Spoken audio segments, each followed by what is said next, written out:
મહાદેવ હર. આજે આપણે વાત કરીશું જ્યોતિષ શાસ્ત્ર પ્રમાણે પંચાંગના અનુસાર મિથુન રાશિના જાતકો માટે 2025નું વર્ષ કેવું રહેશે. 2025ની અંદર વર્ષારંભે બૃહસ્પતિ ગુરુ મહારાજ તમારા 12મા ભાવમાં ભ્રમણ કરશે, જે તમારી આર્થિક તકલીફોમાં વધારો કરશે, તેમજ આકસ્મિક ખર્ચના પ્રસંગો બનાવે અને ધાર્મિક કાર્યોમાં વૃદ્ધિ થાય. સામાજિક અને ધાર્મિક ક્ષેત્રે નામના પ્રાપ્ત કરાવે.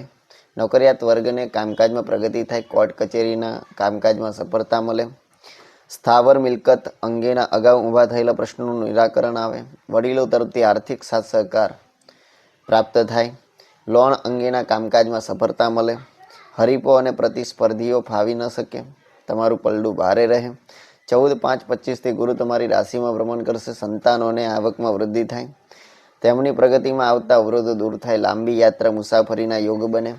અગાઉ કરેલા મૂડીરોકાણમાં તમને સારા લાભ મળશે. ભાગીદારીના વ્યવસાયિકોને કામકાજમાં વધારો થાય. નવી ભાગીદારી કરી શકો છો, લાભદાયી રહેશે. અગાઉ ઊભી થયેલી આર્થિક મુશ્કેલીઓનું નિરાકરણ આવે. દાંપત્ય જીવનમાં પત્નીનો સાથ સહકાર સારો મળે.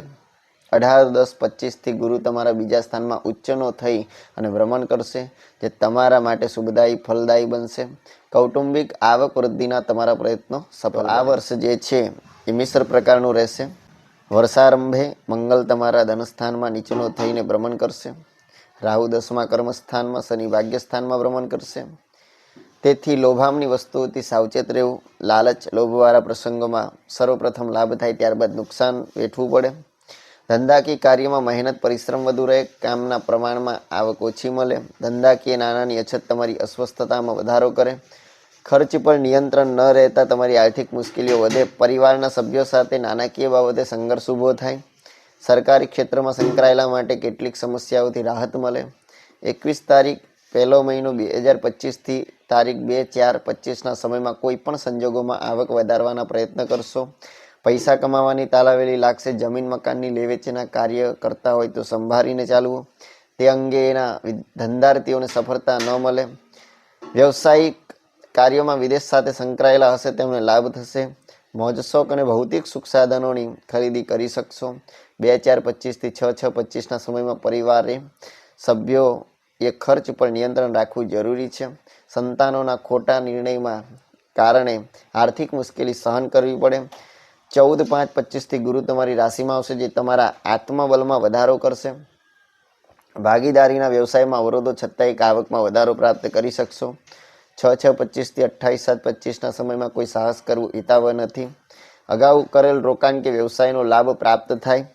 તેમજ આર્થિક બાબતનું ભવિષ્યનું પ્લાનિંગ કરી શકશો અને આર્થિક મુશ્કેલીઓમાં વધારો થાય. આવક કરતાં ખર્ચનું વધારે પ્રમાણ રહે.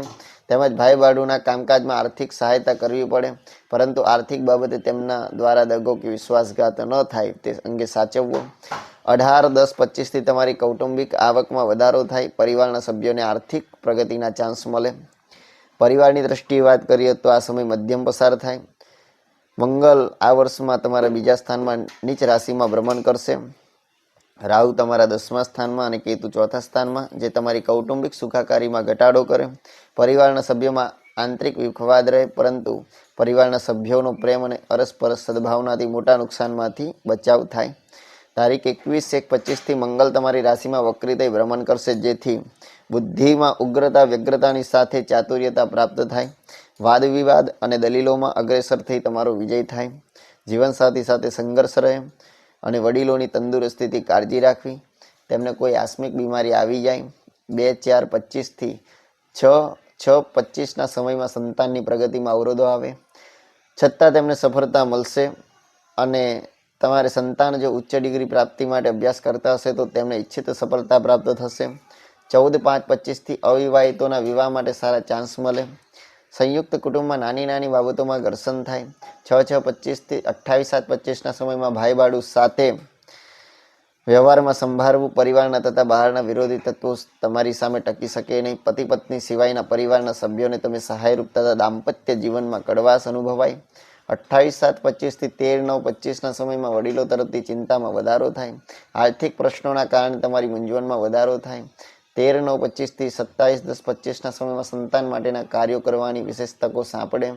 સંતાન માટે તમે આર્થિક આર્થિક ખર્ચ વેઠીને તેઓના મન જીતી લેશો, પરંતુ પરિસ્થિતિ પ્રમાણે ગ્રહ સ્થિતિના કારણે સંતાન માટે કરેલો ખર્ચ ફરીભૂત ન થાય એ ધ્યાન રાખવું. 18-10-25 થી ગુરુ તમારા ધનસ્થાનમાં ઉચ્ચનો થઈ ભ્રમણ કરતા કૌટુંબિક સુખાકારીમાં વધારો કરશે. સ્વાસ્થ્યની દ્રષ્ટિએ વાત કરીએ તો તંદુરસ્તીની દ્રષ્ટિએ વર્ષનો પૂર્વાધ એકંદરે મધ્યમ પ્રસાર થાય. વર્ષારંભે ગુરુ 12મા સ્થાનમાં અને કેતુ 4થા સ્થાનમાં ભ્રમણ કરે, જે તમારી આંતરિક શારીરિક તકલીફોમાં વધારો કરે. હાર્ટને લગતી તકલીફ, બ્લડ પ્રેશરને લગતી તકલીફ રહે. વર્ષારંભથી 21-1-25 સુધીના સમયમાં તંદુરસ્તી સાચવવી, પડવા વાગવાથી સાચવવું, કફ પ્રકૃતિના રોગોથી સાચવવું. 21-1-25 થી 2-4-25 સુધીના સમયમાં મંગળ વક્રી થઈ તમારી રાશિમાં ભ્રમણ કરશે, જે શારીરિક તકલીફોમાં વધારો કરશે. ખોટી ચિંતા અને ઉજાગરાથી તમારું આરોગ્ય ન બગડે તે ધ્યાન રાખવું. મગજ પર ગરમીની અસર વધુ રહે. આર્થિક મુશ્કેલીઓના કારણે તમે બેદરકારી રાખશો, પરંતુ પાછળથી વધુ સહન કરવું પડશે. 28-7-25 થી 13-9-25ના સમયમાં શારીરિક તકલીફો આવે. કોઈ નાની મોટી શસ્ત્રક્રિયા તેમજ અકસ્માતથી સાચવવું. હાર્ટની તકલીફવાળાએ વિશેષ કાળજી રાખવી. ખોટા માનસિક ટેન્શનથી દૂર રહેવું. લોહી વિકાર અને ચામડીના રોગોથી સાચવવું. 13-9-25 થી 17-10-25 સુધી પેટને લગતી ગરબડો ઊભી થાય. ખાનપાનની વિશેષ કાળજી રાખવી. વર્ષારંભે શનિ તમારા 9મા ભાગ્ય સ્થાને ભ્રમણ કરશે, જે તમારી ભાગ્ય વૃદ્ધિમાં વિલંબ કરતા બને. ધનભાગ્ય વૃદ્ધિમાં વિઘ્નો અવરોધો આવે. તમારા વિચારો ચંચળ બને. તમારી વધારે પડતી પ્રસિદ્ધિની ભૂખ તેમજ લાલસા તમને ખોટા નિર્ણય લેવા માટે મજબૂર ન કરે તે ધ્યાન રાખવું. તેમજ ભાઈ બાળુ સાથે મનદુખના પ્રસંગો બને. લખાણ દસ્તાવેજના કાર્યોમાં સાચવવું. કોર્ટ કચેરીના કાર્યોમાં સફળતા ન મળે.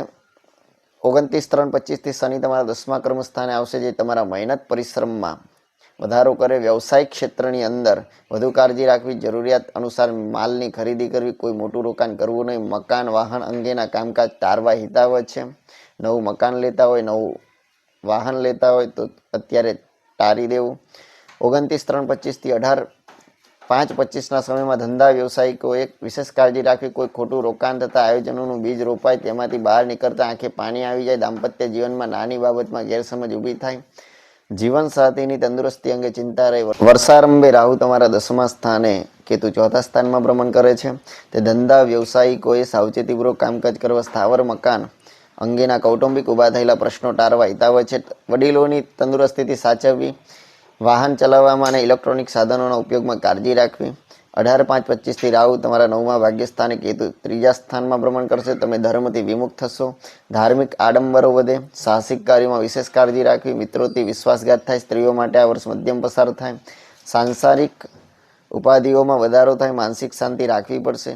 વિદ્યાર્થીઓને આ વર્ષે મહેનત પરિશ્રમની વધુ જરૂર છે. ઉચ્ચ ડિગ્રી મેળવવા ઈચ્છનાર વિદ્યાર્થીઓ માટે વર્ષારંભથી એપ્રિલ માસનો સમય અનુકૂળ રહે. તો આ પ્રમાણે 2025નું મિથુન રાશિના જાતકો માટે ફલાદેશ છે.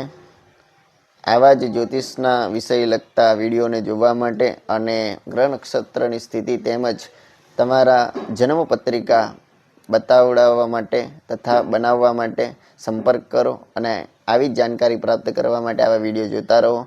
યુટ્યુબ ચેનલને સબસ્ક્રાઈબ કરો, વિડીયો લાઇક કરો, કમેન્ટ કરો, શેર કરો અને અમારાથી જોડાઓ. મહાદેવ.